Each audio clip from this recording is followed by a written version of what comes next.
Hi welcome ആൾ. ഇന്ന് നമ്മൾ discuss ചെയ്യുന്ന questions sanitary chemist bar technical assistant question പേപ്പറിൽ നിന്ന് എടുത്തിട്ടുള്ളതാണ്. 2019 നടന്നിട്ടുള്ള എക്സാം ആയിരുന്നു അത്. Question paper code 11/2019. അപ്പോൾ നമുക്ക് ക്വസ്റ്റ്യൻസ് നോക്കാം.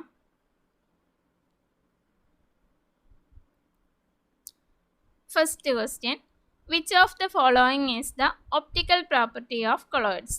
Brownian moment, electrophoresis, Tyndall effect, electroosmosis. ഇവിടെ ഒപ്റ്റിക്കൽ പ്രോപ്പർട്ടി എന്ന് പറയുന്നത് ടിൻഡൽ എഫക്റ്റ് ആണ്. അപ്പോൾ നമുക്കിതെല്ലാം ഒന്ന് നോക്കാം. First, Brownian moment. The ceaseless, erratic, zigzag motion exhibited by the colloidal particles is called Brownian motion. It is a kinetic property.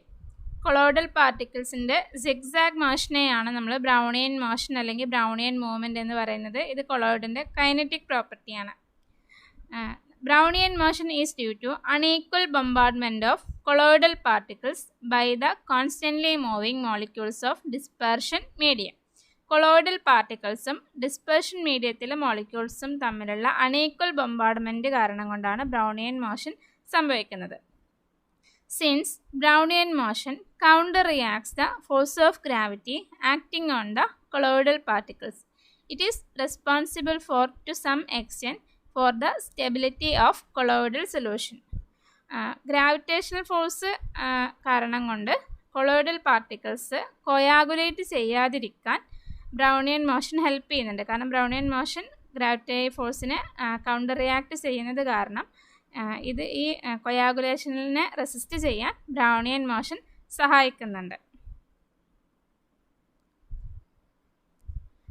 Next, Tyndall effect. The scattering of light by the colloidal particles is known as Tyndall effect. It is an optical property of colloids. Lyophobic sols generally show strong Tyndall effect. Lyophilic sols generally show only weak Tyndall effect. അപ്പം Tyndall effect കൂടുതൽ കാണിക്കുന്നത് lyophobic souls ആണ്. ഇത് ഒരു question പേപ്പറിൽ ഇങ്ങനെ ചോദിച്ച് കണ്ടിട്ടുണ്ട്. അതുപോലെ ഇത് ഒപ്റ്റിക്കൽ പ്രോപ്പർട്ടി ആണ്. ഇതായിരുന്നു ഇവിടുത്തെ നമ്മളുടെ question. Intense Tyndall effect is observed only when the diameter of dispersed particles is not much smaller than the wavelength of light used. And there is a large difference in refractive indices of dispersion medium and dispersed phase. Lyophobic sols strong Tyndall effect കാണിക്കുന്നതിൻ്റെ കാരണം lyophobic സോൾസിൽ നമ്മൾ dispersion medium dispersed ഫേസും തമ്മിലുള്ള refractive ഇൻഡെക്സിൻ്റെ difference കൂടുതലാണ്. അപ്പം അതാണ് ഇവിടെ strong Tyndall effect കാണിക്കുന്നതിൻ്റെ കണ്ടീഷനും ഒന്നതാണ്. അപ്പോൾ അതുകൊണ്ടാണ് ലയോഫോബിക് സോൾസിൽ കൂടുതൽ കാണാൻ കാരണം. Next, electrophoresis. When a colloidal solution is placed in an electric field, the electrically charged colloidal particles migrate towards the oppositely charged electrode. This phenomenon is called electrophoresis. The pH at which the salt particles of an ampholyte substance become electrically neutral and consequently exhibit no movement in electric field is called isoelectric point of salt. അപ്പോൾ നമുക്കറിയാം charged ആയിട്ടുള്ളൊരു സ്പീഷീസിനെ നമ്മൾ electric ഫീൽഡിൽ വെക്കുമ്പം അതിൻ്റെ opposite ചാർജുള്ള ഇലക്ട്രോഡിലേക്ക് ആ species migrate ചെയ്യും.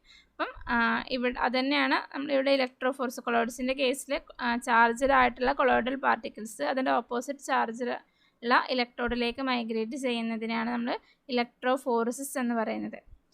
പിന്നെ ആംഫ്ലൈറ്റിക് സബ്സ്റ്റൻസിൻ്റെ കേസിൽ അത് ഒരു പെർട്ടിക്കുലർ pHൽ 2 ഇലക്ട്രോഡിലേക്ക് മൂവ് ചെയ്യാത്ത ഒരു സിറ്റുവേഷൻ വരും. ആ പർട്ടിക്കുലർ pHനെ നമ്മൾ പറയുന്നതാണ് isoelectric point of sol. ഇത് നമ്മൾ അമിനോ ആസിഡിൽ പഠിക്കുന്നുണ്ട്, അവിടെയും ഇത് തന്നെയാണ്.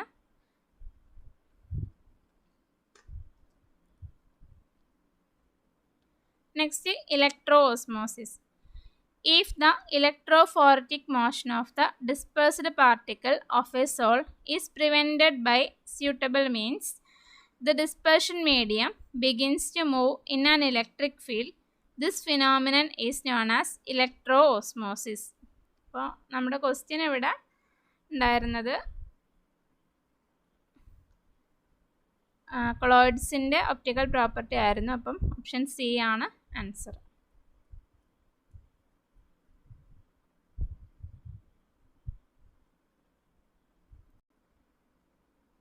Second question, how many isoprene units are present in a monoterpenoid? നമുക്കിവിടെ ഓപ്ഷൻ ഉണ്ട്. അപ്പോൾ അതിന് മുമ്പ് നമുക്ക് ക്ലാസിഫിക്കേഷൻ ഒന്ന് നോക്കാം.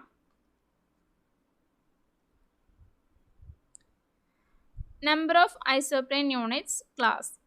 ഐസോപ്രീൻ യൂണിറ്റ്സ് 2 ആണെങ്കിൽ മോണോടെർപ്പിനോയിഡ്സ്, 3 ആണെങ്കിൽ സെസ്ക്യൂ ടെർപ്പിനോയിഡ്സ്, 4 ആണെങ്കിൽ ഡൈടെർപ്പിനോയിഡ്സ്, 5 ആണെങ്കിൽ സെസ്റ്റർ ടെർപ്പിനോയിഡ്സ്, 6 ആണെങ്കിൽ ട്രൈ ടെർപ്പിനോയിഡ്സ്, 8 ആണെങ്കിൽ ടെട്രാ ടെർപ്പിനോയിഡ്സ്, ഗ്രേറ്റർ ദാൻ 8 ആണെങ്കിൽ poly terpenoids.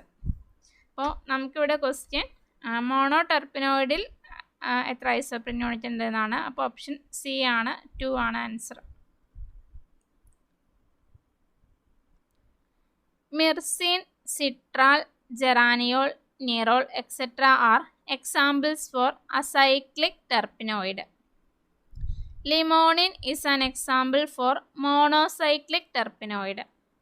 Alpha pinene is an example for bicyclic terpenoid. ഇതിവിടെ നമ്മളിങ്ങനെ പോയിന്റ് ഔട്ട് ചെയ്യാൻ കാരണം ഇതിങ്ങനെയൊക്കെ ക്വസ്റ്റ്യൻ പേപ്പറിൽ ചോദിച്ചിട്ടുണ്ട്. ഇപ്പം മിർസീൻ ഇതൊക്കെ ചോദിച്ചിട്ടുണ്ട്. ആൽഫ പൈനിൻ ബൈസൈക്ലിക് ആണോ മോണോസൈക്ലിക് ആണോ എന്ന രീതിയിൽ നമ്മളിത് ചോദിച്ചിട്ടുണ്ട്. അപ്പോൾ അതുകൊണ്ടാണ് നമ്മളിതിവിടെ ആഡ് ചെയ്തിട്ടുള്ളത്. Camphor, citral, geraniol, menthol, limonene, pinene, etc.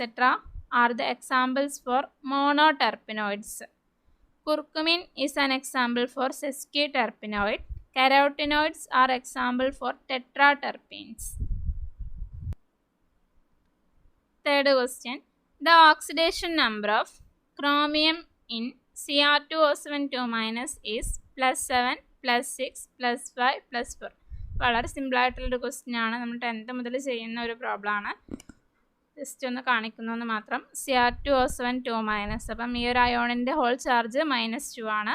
അപ്പം നമുക്ക് എക്സിൻ്റെ ഓക്സിഡേഷൻ നമ്പർ നമ്മൾ എക്സ് ആയിട്ട് കൺസിഡർ ചെയ്യുകയാണെന്നുണ്ടെങ്കിൽ 2x + -2 × 7 = -2. 2x - 14 = -2. 2x = 12. So x = 6 + 6. അപ്പോൾ നമുക്കിവിടെ ഓപ്ഷൻ ബി ആണ് answer. The reagent used in benzoin condensation is OH- ETO- sodium ethoxide ion ആണ്. CN- CH3CO-. അപ്പം ഇവിടെ ആൻസർ CN- ആണ്. ബെൻസോയിൻ കണ്ടൻസേഷൻ്റെ സ്പെസിഫിക് ആയിട്ടുള്ള റിയേജൻ്റ് ആണ് CN-. Benzoin condensation, self addition reaction of aromatic aldehydes in the presence of a highly specific base CN- and gives benzoin as a product.